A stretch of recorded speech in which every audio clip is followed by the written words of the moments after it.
of you may have heard our next performer tell a story for the first time at last year's Top Shelf when he talked about his first time.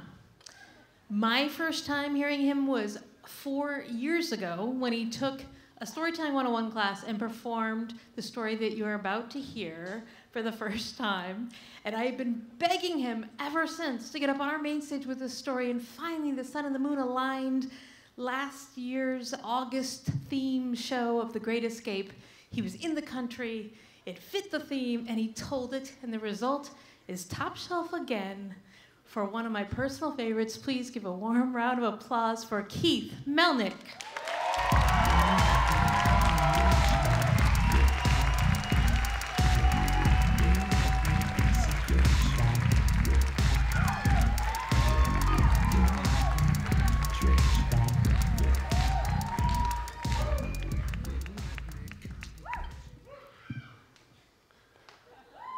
My relationship with my Ukrainian host grandfather was difficult right from the beginning, but it didn't get genuinely weird until both of us were completely naked.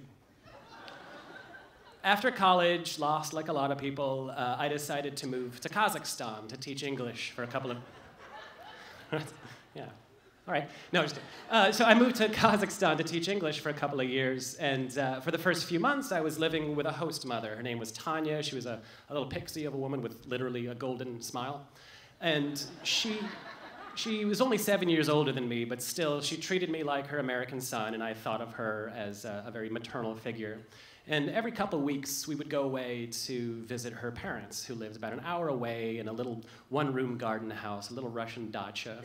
And her mother was great. She was this big freight train of a Ukrainian woman named Baba Nina, and every time she saw me walk in the door, she would drop whatever she was doing and throw her arms around me like I had just returned unexpectedly from the German front.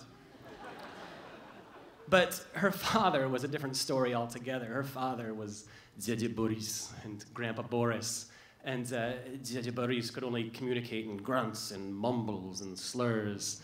He was the spitting image in size, character, and texture as a sack of potatoes. But he had this presence, like as a young man, he'd had a lot more vigor, he'd been a lot more strong and big, but that he had just been beaten down by a rough Soviet life, and he loved his only daughter, and I don't think he was excited that there was a young American man living alone with her. So we would go over there, and Tanya and her mother would leave me for long, awkward hours with Dядя Boris. And we would peel potatoes all day long. That's pretty much all we would do. And he would get annoyed at me for everything because he would send me out to the garden to dig up the potatoes, and he'd get a little pissed off at the fact that I left the garden looking like some cocaine-fueled gopher had run amok. Because the fact is, I grew up in the suburbs of Massachusetts. I don't know what potatoes look like above ground. So I'm probably gonna dig up, some turnips and carrots, and yes, strawberries, one time before I actually find the potatoes. And so we would sit there all day long, just these, shaving these potatoes, and he would grumble, and every 10 minutes or so, he would pour us a big shot of vodka, and we'd throw that back and chase it with a raw garlic clove. And he would just bitch and complain about what I did to his garden, and he would bitch and complain about the fact that I threw up after 6 shots of vodka. And he would say things to me like, "You work in my garden like you're a little girl. You clean potatoes like a little girl. And you drink vodka like a little girl." Which, I don't know what that means, but I think it at least gives me a little bit of insight into Tanya's childhood.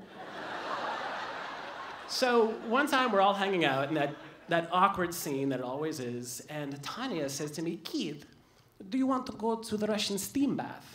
The banya."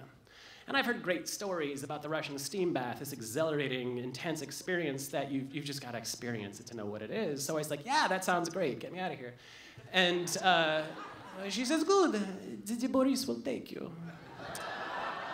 Fantastic. So the banya, it's a sauna. It's attached to the house, and there's a little changing room in between.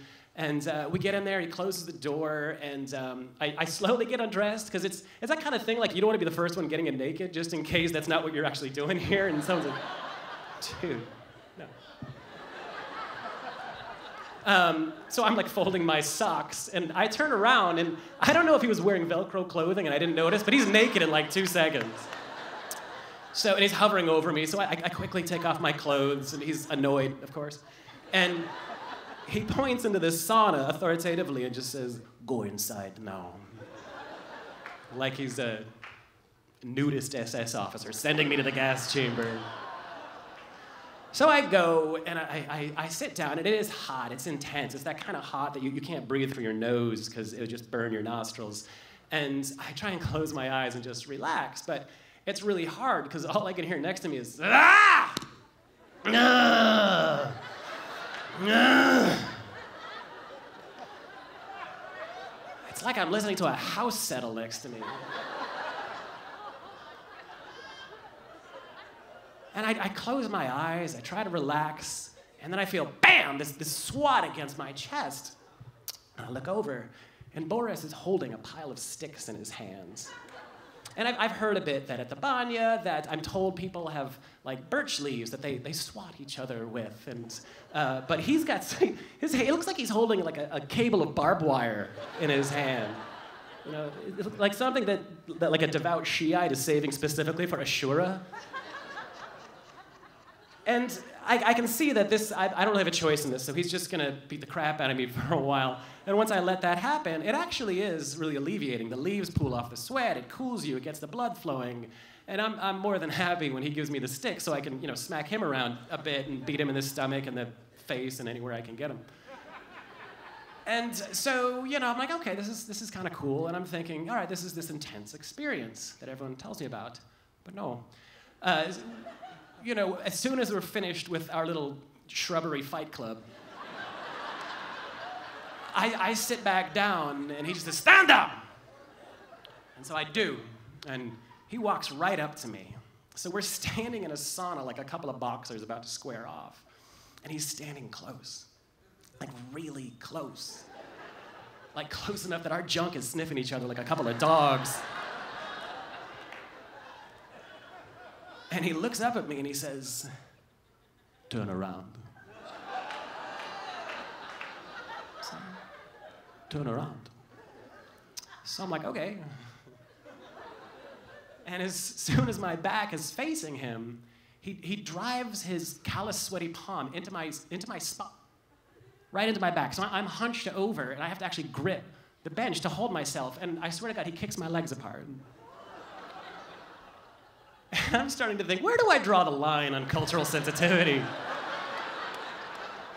And because, you know, I know that this isn't going where I think that it's going. I just can't imagine where else it's going. Because unlike Allison, I am in no mood for a naked Heimlich maneuver right now. I look over my shoulder, and he's got his hand down in this little soggy bucket, and he pulls out this long, thin, ratty, knotty rope, which to me just looks like some sick Russian homemade string of anal beads. And I don't know what to make of the fact that my reaction to that is I just turn back to the bench and I grab on. And I just kind of wait for that welcome to Kazakhstan moment. And pretty soon, I can feel him come up behind me. I can feel his heat. I can feel his hard toe up against the outside of my ankle. And then I feel that firm hand grab my shoulder like an angry masseur. And then I feel this deep and penetrating scrubbing of my back. And it's not even like a loofah. It's like he's genuinely trying to saw me in half. And it burns, but it also is peeling off all the summer's dead skin. And he starts using those knots in the rope to work out the knots in my back. And he's hitting these stress points from experiences that happened 20 years ago, like, you know, things I've totally forgotten about. Like when Aaron Kf has pushed me off the slide when I was 5 in front of that cute girl with the buck teeth, but I've totally over it. I've forgotten about it. He wipes that off. He finds this cluster underneath my shoulder from every time some girl told me she could offer me more as a friend. And he's wiping these things out, and I'm hanging on, and I'm moaning like it's an exorcism, and just this whole thing is happening. And finally, he finishes, and I'm just exhausted and woozy, but I'm feeling so damn good. And I sit down on the bench, and he sits down next to me a couple feet over, and I look over at him, and he's staring straight down, and he's got this irrepressible smile on his face that he's trying so hard not to show me. And I've never seen this in him. And finally, he pulls himself together, and he looks over at me with that stoic face that I'm so used to. But there's a little twinkle in his eyes, and he smacks me on the back, and he says, "It's good. It's good. It's good. It's good." And then we just kind of sit there in silence for like a few more minutes. But for those few minutes, there is nowhere else in the world I would have rather been. Thank you.